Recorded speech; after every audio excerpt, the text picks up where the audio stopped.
कहते हैं उस किले में कदम रखते ही आदमी बूढ़ा हो जाता है। लेकिन जब मैं अंदर गया, मुझे सबसे बड़ा झटका तब लगा जब मेरे सामने मेरे ही पिता खड़े थे। वापस तो आए थे, पर जिंदा नहीं। उत्तर पर्वतों के नीचे बसा धवलपुर एक शांत सा कस्बा था। वहीं से कुछ दूरी पर एक प्राचीन और खंडहर जैसा किला खड़ा था, कालगिरी किला। लोग कहते थे उस किले में जो भी गया बूढ़ा होकर लौटा, और कई तो लौटे ही नहीं। ये अफवाह नहीं, किस्सा नहीं, धवलपुर के लोगों के लिए ये सच था। गांव के बुजुर्ग आज भी कसम खाकर कहते, हमने अपनी आंखों से देखा है, 17 साल का लड़का 1 घंटे में 70 साल का होकर लौटा था। कई लोगों ने किले के पास अजीब चीजें देखी थीं, बुझती बुझती रोशनी, अचानक ठंडी हवा और रात में किसी के चलने की आवाजें। धवलपुर के लोग किले से दूर ही रहते थे।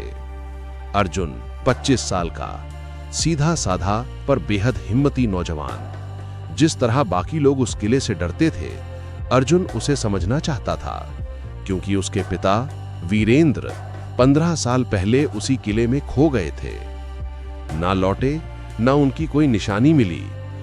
अर्जुन के दिल में बस एक ही सवाल था, किला मेरे पिता को कैसे ले गया। और तभी पहली बार उसकी मुलाकात हुई आर्या से, धवलपुर में नई आई हुई शांत और बेहद रहस्यमयी लड़की। उसकी आंखों में एक डर था, जैसे वो किले के बारे में कुछ जानती हो। अर्जुन अक्सर उसे पुराने कुएं के पास बैठा देखता था। एक दिन वो बोला, तुम यहां नई हो, किले की कहानियों से डर नहीं लगता? आर्या धीमे से मुस्कुराई। डर हर इंसान के अंदर होता है, बस कुछ लोग छिपा लेते हैं। अर्जुन को पहली बार लगा कि कोई उसके दर्द को समझ सकता है। धीरे धीरे दोनों की बातें बढ़ीं, मौसम, गांव, यादें, और फिर एक दिन अर्जुन ने पूछ ही लिया, तुम किले के बारे में क्या जानती हो? आर्या चौंक गई, उसका चेहरा फीका पड़ गया। अर्जुन, वहां मत जाना, वहां जाने वाले कभी वैसे नहीं लौटते। अर्जुन ने मुस्कुराकर कहा, मैं अपने पिता को ढूंढने जाऊंगा, सच जाने बिना चैन नहीं मिलेगा। आर्या की आंखें भर आईं। उसने बस एक लाइन कही, वहां समय अलग चलता है। अर्जुन समझ नहीं पाया, पर आर्या की आंखों में इतना दर्द था कि वो चुप रह गया। कुछ रातें बीतीं, अजीब सपने आने लगे। एक आदमी उसे पुकार रहा था, अर्जुन वापस आओ, हर चीज कीमत लेकर मिलती है। अर्जुन की बेचैनी बढ़ती गई। एक शाम उसने आर्या से कहा, मैं कल सुबह किले में जा रहा हूं। आर्या ने उसका हाथ थाम लिया। अगर गए तो मैं भी साथ चलूंगी। अर्जुन चौंका, पर उसके अंदर एक अनजाना भरोसा था।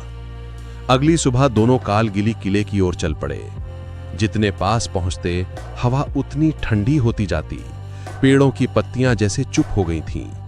किले के द्वार पर पहुंचते ही अर्जुन ने देखा, सूरज ऊपर था, फिर अचानक जैसे एक बादल आया और रोशनी धुंधली हो गई। आर्या ने फुसफुसाकर कहा, अब भी वापस जा सकते हो। अर्जुन ने सिर हिलाया, नहीं, चलो अंदर।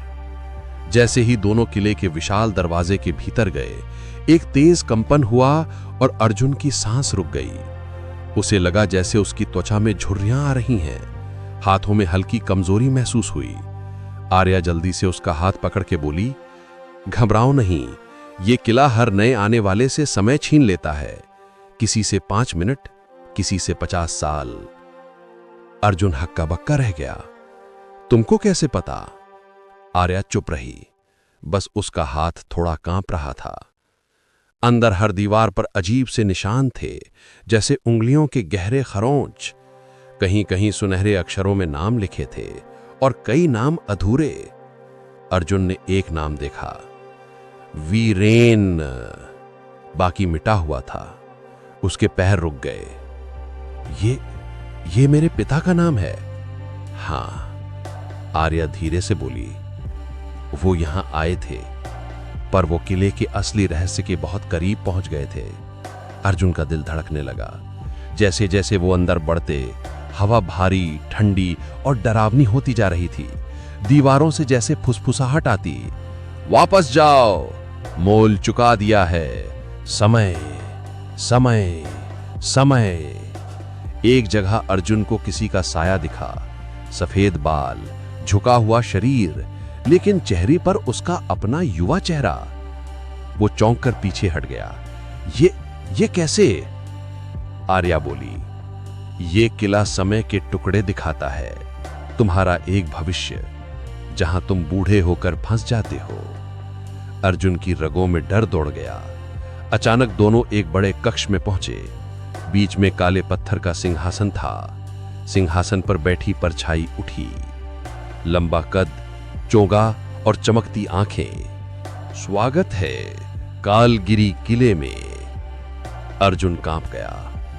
तुम कौन हो? वो बोला, मैं कालराज। ये किला समय का घर है।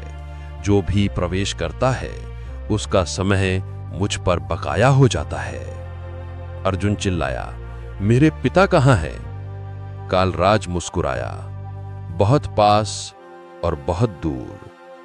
वो धीरे से बोला, वे मेरे सबसे कीमती मेहमान हैं, क्योंकि उन्होंने किले का सबसे बड़ा नियम तोड़ा था। अर्जुन बौखला गया।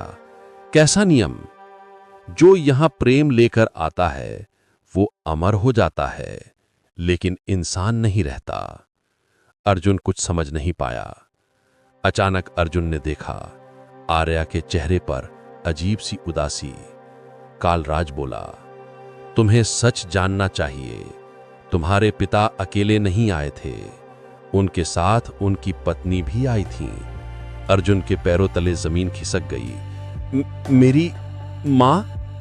कालराज ने हंसते हुए कहा, हां, और उनकी प्रेम इतनी गहरी थी कि किले ने उन्हें संरक्षक बना दिया। अर्जुन धीरे धीरे आर्या की तरफ मुड़ा। आर्या, तुम आर्या की आंखों से आंसू गिरने लगे। हां अर्जुन, मैं इंसान नहीं हूं, मैं तुम्हारी मां का ही रूप हूं। मुझे किले ने बांध रखा है, मैं बाहर नहीं जा सकती, और इस किले की रक्षा करना मेरी मजबूरी है। अर्जुन जैसे पत्थर हो गया। उसी पल सिंहासन के पीछे एक द्वार खुला। अंधेरे से कोई बाहर आया। सुनहरी कवच पर चेहरा पीला, आंखें खोखली और सांस बिल्कुल नहीं।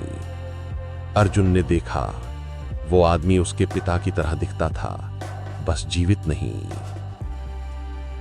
पिता? अर्जुन की आवाज कांप गई। कालराज बोला, वे लौटे थे पर जिंदा नहीं। अर्जुन घुट गया। पिता आगे आए और ठंडी मृत आवाज में बोले, अर्जुन, वापस चले जाओ, ये किला तुम्हें भी नहीं छोड़ेगा। अर्जुन फट पड़ा, नहीं, मैं आपको लेकर जाऊंगा, जैसे भी हो। उसके पिता ने सिर हिलाया, मैं अब जा नहीं सकता, लेकिन तुम जा सकते हो, किले का जादू तुम्हें पूरी तरह पकड़ने से पहले।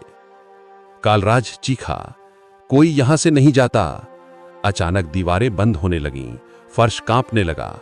आर्या बोली, अर्जुन भागो, तुम्हारे पिता के भीतर अब जान नहीं रही, पर तुम में अभी समय बचा है। अर्जुन चिल्लाया, मां, मैं आपको भी लेकर जाऊंगा। आर्या ने उसकी तरफ देखा, एक मां की नजर जिसमें सारा प्यार था और विदाई भी। नहीं बेटा, मेरा शरीर बहुत पहले मर चुका है, मैं सिर्फ इस किले की आत्मा बन चुकी हूं, पर तुम जी सकते हो, और हमारे लिए जीना यही मेरी मुक्ति है। उसने अर्जुन को धक्का दिया, भागो।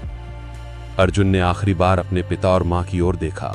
दोनों धीरे धीरे पीछे हट रहे थे, जिस अंधेरे ने उन्हें निगल लिया था। अर्जुन किले के बाहर भागा। जैसे ही बाहर निकला, उसके शरीर की झुर्रियां गायब होने लगीं। वो फिर से 25 साल का था। किला पीछे शांत खड़ा था, जैसे कुछ हुआ ही नहीं। अर्जुन घुटनों पर गिर पड़ा, आंसू नहीं रुक रहे थे। उसने फुसफुसा कर कहा, मैं लौटूंगा नहीं, पर मैं आपकी कहानियां जरूर सुनाऊंगा, आपको दुनिया याद रखेगी। हवा में एक हल्की आवाज आई, जैसे मां की, खुश रहो अर्जुन। और उसी रात किले की सबसे ऊंची खिड़की में एक पल के लिए अर्जुन के पिता की परछाई दिखी, पर जीवित नहीं, बस प्रेम में बंधी एक आत्मा की तरह। किला फिर अंधेरे में डूब गया।